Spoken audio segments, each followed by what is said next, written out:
World के one of the greatest law of attraction coach कह सको। उन्होंने बोला कि एक मंत्र दिया है एक तरीके से कि भी आस्क, बिलीव और रिसीव, लेकिन इतने सारे लोग सिर्फ और सिर्फ रिसीविंग स्टेज पे ही रह जाते हैं, ऐसा क्यों? अब अब्राहमिक्स की तुमने बात की है। अब्राहमिक्स कहती हैं कि मैनिफेस्ट करने के सिर्फ 3 ही रास्ते हैं, लाइक 3 ही स्टेप्स हैं। One is ask, believe and.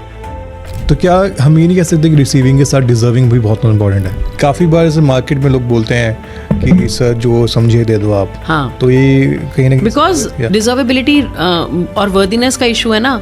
मैं डिजर्व ही नहीं करता, मुझे अपने आप पे फेथ ही नहीं है, मुझे अपने प्रोडक्ट पे फेथ नहीं है। कहीं ना कहीं मैं अपने आप को छोटा समझ रहा हूँ। मैं ये सोच रहा हूँ कि ओके मैं ऐसा क्या ही दे रहा हूँ जो दूसरा नहीं दे सकता। काफ़ी चीज़ें होती हैं ऐसी जहाँ पे लोग बोलते हैं कि पॉजिटिव एफर्मेशंस बोलो, रात में लिखो, सुबह उठ के बोलो, सब चीज़ें। अगर सपोज एफर्मेशंस काम नहीं करती तो ये हमारे वर्ड्स में प्रॉब्लम है या कहीं ना कहीं बिलीफ सिस्टम में प्रॉब्लम है? So what will manifest in your life? क्योंकि हम कहते हैं कि थॉट्स, जैसे हमारे थॉट्स वैसे हमारी फीलिंग, जैसे हमारी फीलिंग वैसे हमारे बिहेवियर, जी, जैसे हमारे बिहेवियर वैसे हमारे एक्शन, और जैसे हमारे एक्शन वो हमारी डेस्टिनी। सो अगर डेस्टिनी बदलनी है तो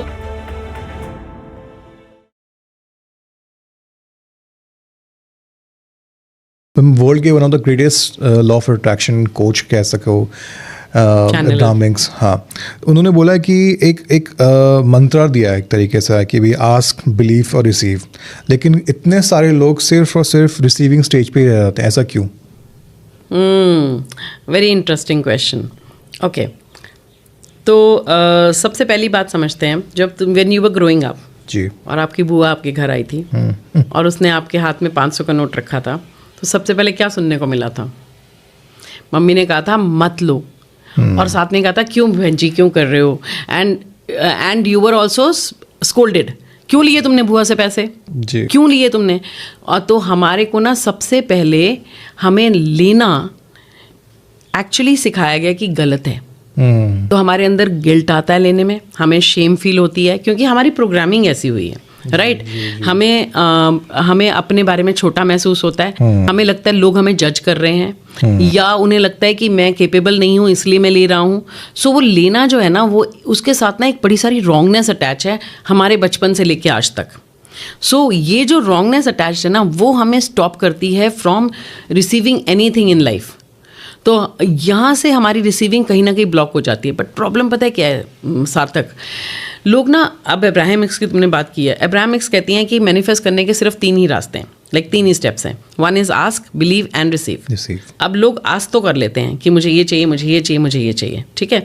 बिलीव भी चलो सरेंडर मोड में आ गए, बिलीव कर लिया, लेकिन सबसे ज़्यादा ब्लॉकेज आती है ना, वो रिसीविंग में आती है, बिकॉज वी कांट रिसीव। अब एक बात सोचो, अगर हमें कोई कॉम्प्लीमेंट देता है तो हम क्या बोलते हैं? नहीं आज तो शर्ट ऐसी पहनी है, ओ नहीं ये तो रंग मेरे पे सज रहा है इसलिए तो मैं ऐसी लग रही हूँ, या मैं थिन लग रही हूँ, या मैं यंग लग रही हूँ। We don't receive compliments also, our receiving is totally blocked. और जब रिसीविंग ब्लॉक होती है ना, तब हम लाइफ में जो चाहते हैं वो हम मैनिफेस्ट कर ही नहीं पाते हैं। तो receiving is a very big block in our money manifestation also. जी, तो क्या हम ये नहीं कह सकते कि रिसीविंग के साथ डिजर्विंग भी बहुत इंपॉर्टेंट है?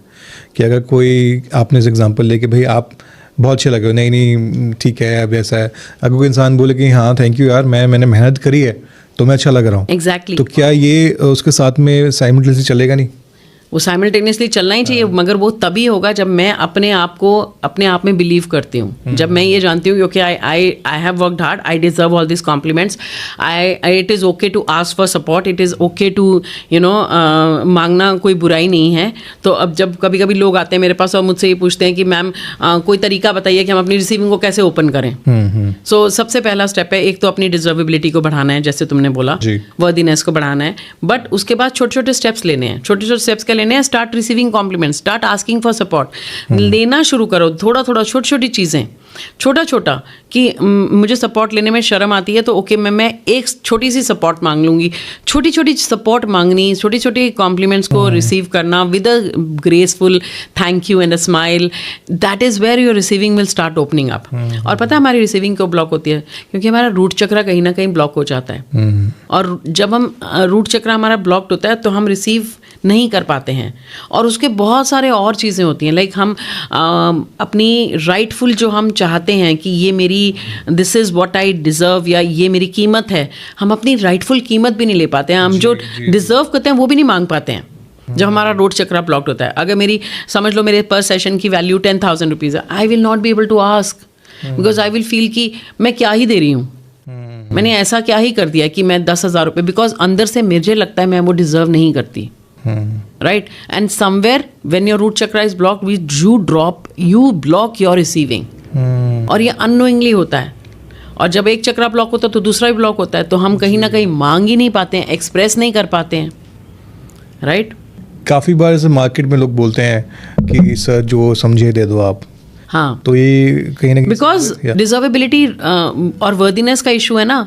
मैं डिजर्व ही नहीं करता, मुझे अपने आप पे फेथ ही नहीं है, मुझे अपने प्रोडक्ट पे फेथ नहीं है, और मैं कहीं ना कहीं मैं अपने आप को छोटा समझ रहा हूँ। मैं ये सोच रहा हूँ कि ओके मैं ऐसा क्या ही दे रहा हूँ जो दूसरा नहीं दे सकता, ये तो किसी के पास ही मिलता है। We forget that we are unique. एक ही सार्थक हो सकता है इस वर्ल्ड में, दूसरा सार्थक नहीं है। एक ही पीयूष भाटिया है, दूसरी पीयूष भाटिया नहीं है। तो जो मैं देने वाली हूँ टेबल पे, या जो मैं लाने वाली हूँ टेबल पर, वो चीज़ जो है वो सिर्फ मैं ही दे सकती हूँ, मैं यूनिक हूँ। And understand, people don't pay you for the effort that you make, people pay you for the value that you make to them. So आपको ये रिमाइंड कराना है अपने आप को कि मैं यहाँ पर वैल्यू दे रही हूँ। मैं यहाँ पर एक दो तरीके हैं ना, एक तो मैं कह सकती हूँ कि I can, I'm the best life coach, and I can transform your life. Or I can say कि okay, I will help you. दोनों में कितना डिफरेंस है? I will help you versus I can transform your life. I can change your life, or I can help you to turn around your life. So there's a difference. वो conviction कब आएगी? जब आपको खुद पे faith होगा. And when you have this faith and you are adding value to people's life, will money be far behind? No. आपकी value आप डिसाइड करते हो। जब आप ज़ारा पे जाते हो, आप ड्रेस खरीदते हो, तो ज़ारा वाले या आप डिसाइड नहीं करते हो कि नहीं मैं 8,000 की शर्ट है, नहीं मैं तो इसके 4 ही दूंगा। ज़ारा डिसाइड करती है कि ये 4,000 की शर्ट है क्योंकि इस पे ज़ारा का लेबल लगा हुआ है, right. You don't decide, and then you pay for it because you know that quality, you know कि 8,000 की शर्ट मेरे साथ कम से कम इतने सालों तक रहेगी, और ये कितनी बार भी धुल जाए या कुछ भी हो जाए, इसकी ये आप ताप कहीं नहीं जाने वाली। That is where you have to have that worthiness, that deservability inside. You decide your value. So when you are shrunk inside and you are not ready to ask what your right value is and ask for your कि मैंने difference create किया है, मैंने value दी है and I deserve this much, जब तक आपके अंदर से कन्विक्शन नहीं होगी, सामने वाला आपको वो देगा ही नहीं. तो सबसे पहले अंदर जाके ये वर्क करना होता है. You have to change within inside. अभी जैसे हम बात कर रहे हैं काफ़ी चीज़ें होती हैं ऐसी जहाँ पे लोग बोलते हैं कि पॉजिटिव एफर्मेशंस बोलो, कि बहुत सारी वीडियोस मिल जाएंगी लोगों को, रात में लिखो, सुबह उठ के बोलो, सब चीज़ें हैं. अगर सपोज एफर्मेशंस काम नहीं करती तो ये हमारे वर्ड्स में प्रॉब्लम है या कहीं ना कहीं बिलीफ सिस्टम में प्रॉब्लम है? ओके, तो सबसे पहले तो एफर्मेशंस होती क्या हैं? सो आप जो भी हर समय सोच रहे हो ना, वो आप अफर्म ही कर रहे हो. आप जो हर समय सोच रहे हो, जो भी आपके बैकग्राउंड में थॉट्स चल रहे हैं, वो आप अफर्म ही कर रहे हो. So it's like this. हमारा एक कॉन्शियस माइंड होता है और एक सबकॉन्शियस माइंड होता है. ठीक है, कॉन्शियस माइंड आपका 5% है और सबकॉन्शियस माइंड आपका 95% है. आप सुबह आप उठते हो और आप एफर्मेशंस करते हो कॉन्शियसली. रात को सोने से पहले आप एफर्मेशंस करते हो कॉन्शियसली, राइट. बट दिन भर वो एफर्मेशंस याद नहीं रहती, क्योंकि सुबह पढ़ी थी और शाम को पढ़ी थी या लिखी थी, व्हाटएवर, राइट. दिन भर में तो याद नहीं है. और कितनी देर आपका कॉन्शियस माइंड एक्टिव रहेगा? सिर्फ 5%. दिन भर में 95% कौन गवर्न कर रहा है आपको? सबकॉन्शियस. और सबकॉन्शियस में क्या है? आप सुबह उठ के बोल रहे हो I deserve, I am wealthy, I am healthy, I am strong, I am enough and all that, right. और दिन भर आपका सबकॉन्शियस क्या बोल रहा है?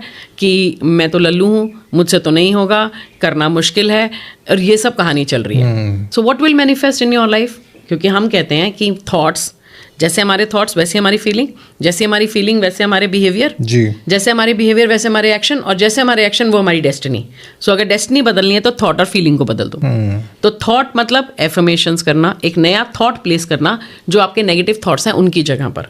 बट अगर यही थॉट्स मैं सिर्फ बोल रही हूँ, तो थॉट जो होते हैं वो गाड़ी होते हैं, और फीलिंग जो होती है वो आपकी ड्राइवर होती है। तो आपके पास कितनी भी अच्छी गाड़ी हो, अगर आपके पास ड्राइवर नहीं है तो गाड़ी कहीं नहीं जाने वाली।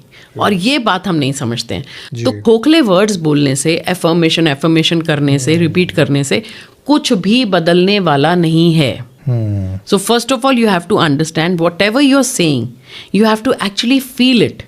You have to actually embody it. And then these things will change.